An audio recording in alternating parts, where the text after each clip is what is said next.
वंदे पुरुषोत्तमम्। भज के वाणी है अर्थ, मान, यश इत्यादि पाने की आशा में मुझे ठाकुर बनाकर भक्त मत बनो। सावधान हो जाओ, धोखा देकर धोखे में पड़ोगे। सतीशदा प्रश्न उठाते हैं, अगर तुम्हारे ठाकुरत्व ना जागने से ठाकुरत्व किस भाव से जगाना होगा?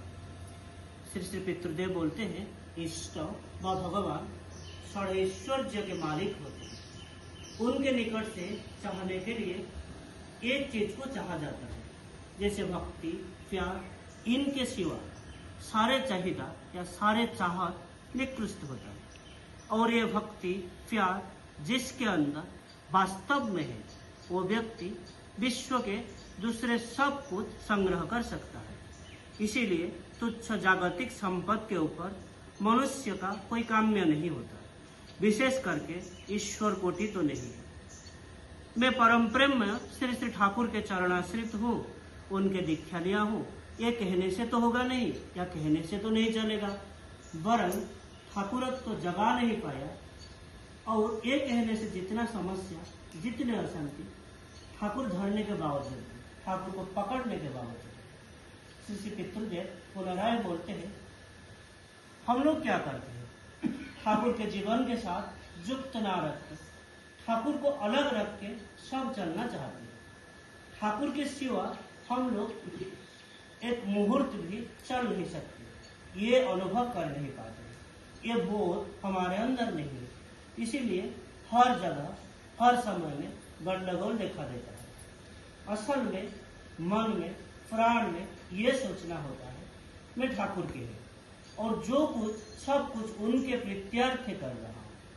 श्री पितृदेव सतीशदा को पूछते हैं, अब समझ में आ रहा है? सतीशदा बोलते हैं, जी आगे। भारत की अवनति डीजेनरेशन तब से शुरू हुआ है जब भारतवासियों के पास अमूर्त भगवान असीम हो उठे, ऋषियों को छोड़कर ऋषिवाद की उपासना आरंभ हुई। निर्देश पाकर इस वाणी को पुनराय पाठ करके आलोचना शुरू होता है।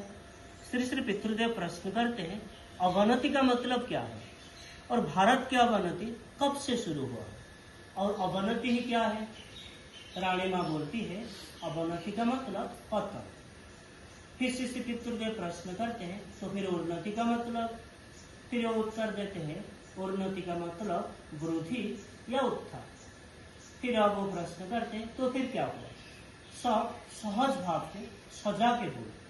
फिर रानी माँ उत्तर देते हैं, भारत की अवनति मतलब पतन तब से शुरू हुआ है जब अमूर्त भगवान, अर्थात जिस भगवान के कोई मूर्ति नहीं, कोई रूप नहीं, वही भगवान की पूजा शुरू हुआ है। और अमूर्त भगवान की पूजा करने का मतलब असीम को ही पूजा करना। श्री पितृदेव बोलते हैं, अर्थात अमूर्त भगवान की पूजा करने जाकर मनुष्य अपने ख्याल के मुताबिक पूजा शुरू कर दिया। फिर वाणी के अवशिष्टांश तो स्वप्नमा को व्याख्या करने के लिए आदेश देते हैं। स्वप्नमा बोलती है, जब भारतवासी ऋषि के मतवाद, अर्थात ऋषि जो बोले हैं वही मतवाद की उपासना शुरू किए हैं। ऋषि को ना मान के, ऋषि को यथोचित भक्ति ना करके उनके मतवाद को ही स्वीकार कर लिए हैं और तब से भारत का अवनति शुरू हुआ है। श्री पितृदेव बोलते हैं, ऋषि किसको कहते हैं? ये तो नहीं बोले। ऋषि का मतलब क्या है और उपासना किसको कहते हैं? फिर स्वप्ना माँ को निरुत्तर देके वो खुद ही उत्तर देते हैं। ऋषि मतलब जो दृष्टा पुरुष होते हैं। और इसके बाद उनको आसन के ऊपर रख के, इसके बाद आसन के ऊपर रखा हुआ संसद बांग्ला अभिधान को खोल के और देखने, फिर बोलते हैं, मानो वो अर्थ को ढूंढने के लिए देरी होते हुए देखकर वो खुद हाथ बढ़ाकर अभिधान लेते हैं और सबका अर्थ देख के बोलते हैं, यही देख। ऋषि का मतलब मंत्र दृष्टा मुनि, वेद मंत्र दृष्टा अर्थात दृष्टा पुरुष, और उपासना का मतलब आराधना, पूजा या भगवत चिंता। तो फिर अब समझ में आ रहा है? शाश्वती, तुम्हें समझ में आ रहा है? बोलो। फिर शाश्वती माँ बोलती है, जो दृष्टा पुरुष है उनके जो बानी है वो लेके हम लोग माते हैं, वो लेके हम लोग मशगूल हैं, और तब से हमारे अवनति शुरू हुआ है। श्री श्री पितृदेव बोलते हैं वो तो मैंने समझा, लेकिन उससे अवनति क्यों होगा? फिर माँ लोगों के उत्तर परिष्कार ना होते हुए देखकर वो उनके सम्मुख उपविष्ट अर्णदामाजिदा को ये प्रश्न के उत्तर देने के लिए निर्देश देते हैं। क्योंकि अर्णदादा बोलते हैं जीवन के उन्नति करने के लिए जीवन का आदर्श की प्रयोजन होता है। जीवन की चलापथ में एक को मान के उनको लेके ही चलना होता है। अगर वो नहीं होता है, सिर्फ बानी दे के वो समझ में नहीं आता है, और सिर्फ बानी दे के वो नहीं होता। श्री श्री पितृदेव बोलते हैं चरित्र गठन करने के लिए एक जीवंत आदर्श की प्रयोजन होता है।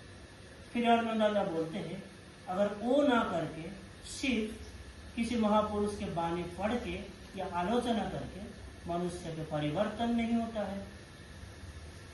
श्री श्री पितृदेव सम्मति व्यक्त करते हैं और बोलते हैं सिर्फ बानी पढ़ के मनुष्य के संस्कार के परिवर्तन नहीं होता है। इसका मतलब भारत पहले तो उन्नत था ही, मानसिक आध्यात्मिक हर दिक से भारतवासी चरम उत्कर्ष लाभ किए।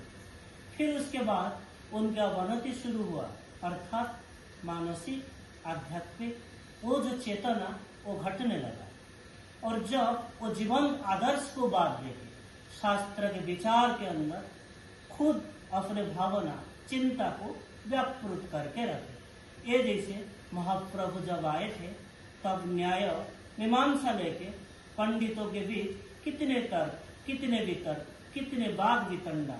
फिर उसके बाद महाप्रभु प्रेम में आकृष्ट होकर, उनके प्रेम में आकृष्ट होकर जब उनको मान के चलने लगे तब प्रकृत आध्यात्मिक चेतना की उनमें से घटने लगा। ये घटना इष्ट प्रसंग से 1 अप्रैल 1979 से लिया गया। आज के लिए इतना ही। वंदे